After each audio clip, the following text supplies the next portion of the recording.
Perkenalkan, nama saya Karen Sunandar dengan nomor induk mahasiswa 2892170011, program studi manajemen bisnis. Pada kesempatan kali ini saya ingin menjelaskan mengenai pengantar perusahaan multinasional pada mata kuliah ekonomi internasional oleh dosen pengampu Bapak Lulu Abdillah Kurniawan, SEMM. Kita mulai. Apa itu multinational corporation atau disebut dengan perusahaan multinasional? Perusahaan multinasional dapat diketahui di mana perusahaan besar yang biasanya berdiri di negara maju ingin membuka cabang-cabang besar di negara berkembang. Perusahaan ini biasanya mengembangkan diri kepada pasar nasional dalam menyalurkan produk di berbagai kota negara maju karena memiliki jangkauan yang sangat luas. Biasanya perusahaan besar ini menyalurkan produknya disebut dengan perusahaan terbatas atau PT yang berkembang di negara berkembang dan nantinya akan dikendalikan oleh perusahaan induk itu sendiri, dan saham yang perusahaan tidak akan terdaftar. Oke, di sini ada multinational corporation atau MNC. Multinational corporation ini merupakan sebuah perusahaan yang akan mengembangkan diri di pasar nasional dengan menyalurkan sebuah produk-produknya di berbagai kota, tentunya di negara maju karena memiliki jangkauan yang sangat luas. Perusahaan induk biasanya disebut dengan perusahaan terbatas yang nantinya berkembang di negara berkembang dan akan dikendalikan oleh perusahaan induk itu sendiri. Namun, saham perusahaan tidak akan terdaftar di bursa saham lokal itu sendiri. Tujuan utamanya, pertama, market seeker. Perusahaan induk menargetkan wilayah-wilayah mana yang akan dijadikan pembukaan cabang baru dengan tujuannya dapat memperoleh sebuah pangsa pasar baru di negara yang akan ditarget nanti. Kedua, cost minimizer. Ini artinya dalam mendapatkan sebuah efisiensi dengan biaya produksi yang lebih rendah, maka dapat dilakukan sebuah investasi di negara tersebut. Kalau raw material itu berarti memperoleh sebuah bahan metal atau bahan baku yang diproduksinya dari negara tersebut. Misalnya dia pengen membuka sebuah perusahaan air minum, nah pasti mereka membutuhkan sebuah mata air yang bersih, yang jernih di pegunungan yang bagus gitu. Lalu ada risk minimizer seeker. Ini adalah dilakukannya sebuah penurunan resiko produksi dan penjualan dengan mencari sebuah lokasi baru di negara lain. Misalnya di A airnya sudah tidak bagus nih, makanya dia harus mencari lagi ke negara lain gitu. Jadi dia berpindah-pindah untuk bisa menjaga sebuah kualitas produknya dia. Terus untuk menguntungkan perusahaannya dan memanfaatkan bahan baku yang sumber daya alam yang ada di negara tersebut. Lalu ada profit maximization trade off with cost minimization. Ini merupakan sebuah perusahaan yang mana ingin melakukan sebuah pengurangan biaya produk agar dapat mendapatkan sebuah keuntungan yang secara maksimal dengan cara menghindari biaya pihak ketiga atau perantara. Jadi dia itu pengennya kerjasama langsung dengan negara A dan dengan negara dia sendiri. Jadi dia tidak menggunakan calo atau bagaimanapun gitu.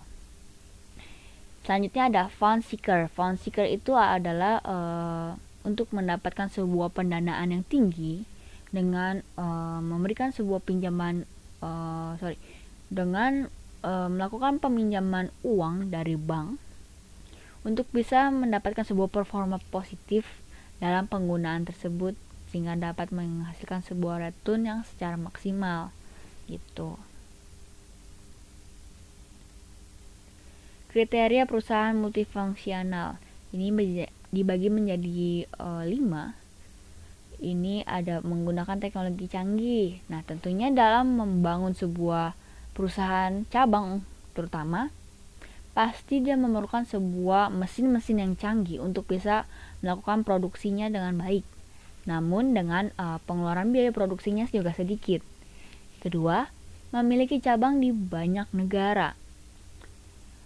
Perusahaan induk tentunya dia ingin selalu berkembang nih dalam membangun sebuah produknya. Nah, tidak hanya membangun satu produk, melainkan bisa berbagai macam produk. Oleh karena itu, dia memerlukan berbagai perusahaan cabang di negara-negara untuk membangun sebuah produk-produk baru di negara tersebut. Ketiga, memiliki visi dan misi global. Yang selanjutnya, memiliki laba yang besar gitu.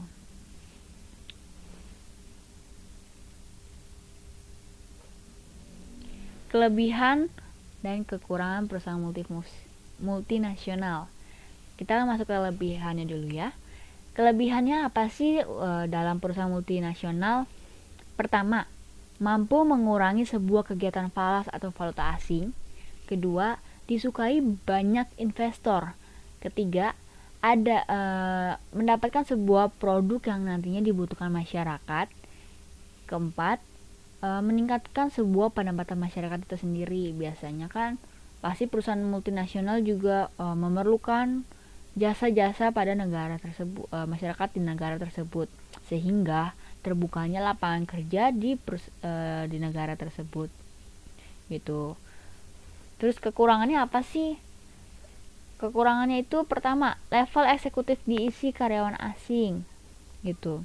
Misalnya di bidang utama kayak manajer, CEO, pengawas, semuanya itu pasti yang di bidangnya itu dilakukan oleh orang asing, tidak dengan masyarakat yang ada di negara tersebut. Kedua, membunuh bisnis lokal.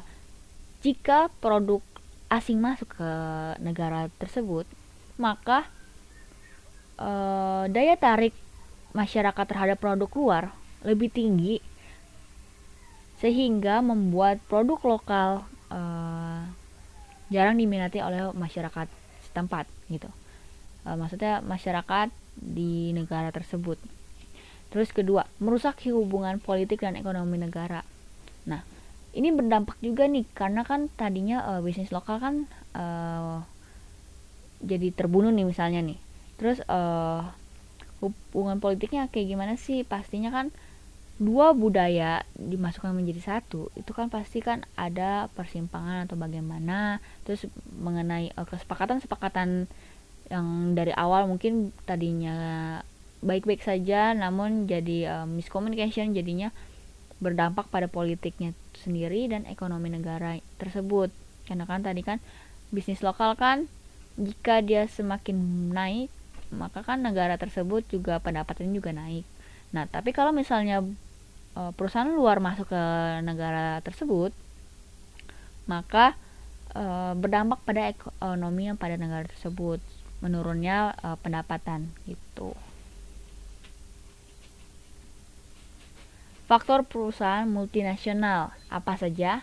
Pertama, mempengaruhi munculnya perusahaan multinasional, berbasis pajak yang lebih besar, meningkatkan jumlah tempat atau kesepakatan kerja dan alih teknologi, ekspektasi modal, diperkenalkannya jenis industri khusus, dan pengembangan sumber daya lokal. Bentuk perusahaan multinasional apa saja? Ini dibagi menjadi 4.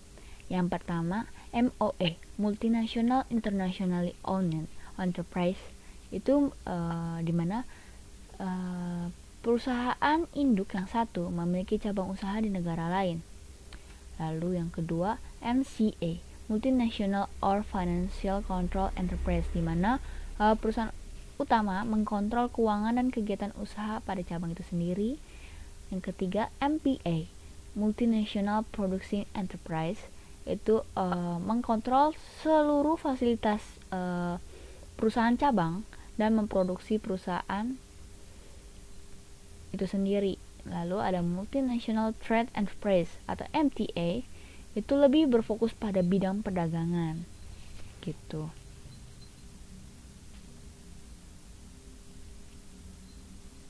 Contoh perusahaannya, kita sering melihat berbagai produk dari luar masuk ke Indonesia yang sering kita gunakan dan konsumsi. Ini kita ambil aja kayak Nestle, Coca-Cola, Danone, Mondelez gitu. Mondelez ini biasanya terbagi menjadi banyak ya.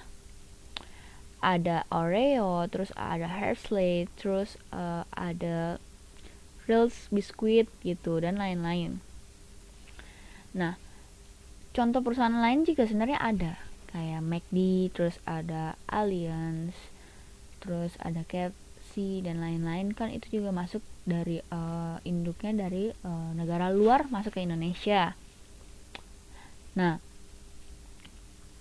karena perusahaan asing lebih banyak ditertarikan oleh masyarakat negara Indonesia, jadi semakin banyaknya negara asing masuk ke sini, masyarakat lokal jarang menggunakan produk-produk yang dalam negeri itu sendiri gitu. Nestle ini merupakan sebuah produsen makanan yang terkemuka di dunia. Dia telah memiliki berbagai juta produk makanan di pasar setiap tahunnya, seperti air mineral, produk susu, makanan bayi, dan lain-lain. Dia juga memiliki sebuah slogan di mana slogan tersebut adalah Good Life and Good Food. Nah, Nestle ini menggambarkan sebuah komitmen sebagai produsen makanan yang akan peduli kesehatan pada manusia, sehingga ia menghasilkan sebuah makanan yang sehat, bermutu, aman, berkualitas, dan bergizi. Visi misinya ini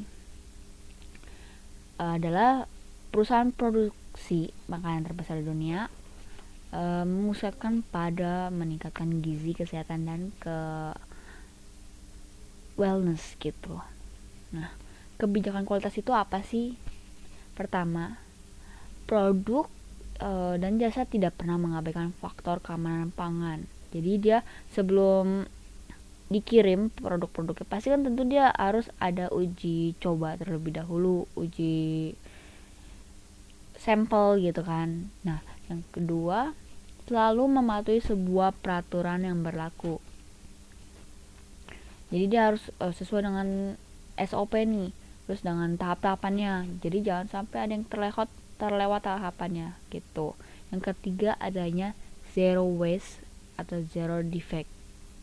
Yang keempat adalah mampu memberikan sebuah komitmen secara terus-menerus sehingga dapat meningkatkan standar kualitas setiap tahunnya. Contoh produknya, ini yang sering kita jumpai di supermarket atau di sekitar kita yang sering kita konsumsi. Misalnya ada L'Oreal, terus adanya KitKat, air mineral Nestle, susu beruang, Garnier yang sering kita pakai untuk sabun cuci muka dan lain-lain, ada Nestea gitu. Ini semua baru sedikit produknya. Dia masih banyak lagi jenis nama-nama produk yang dikeluarkan di berbagai negara gitu.